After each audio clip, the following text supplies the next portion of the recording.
बस यही। मम्मा, आपने आज भी पकौड़े नहीं बनाए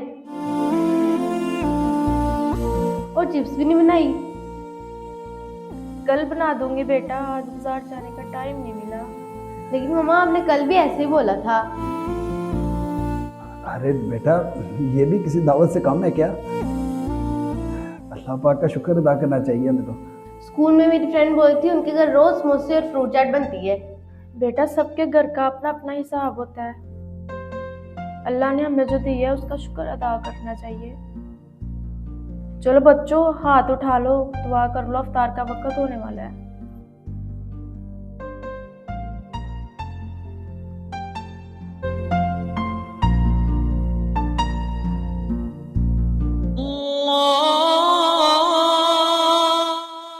चलो बेटा।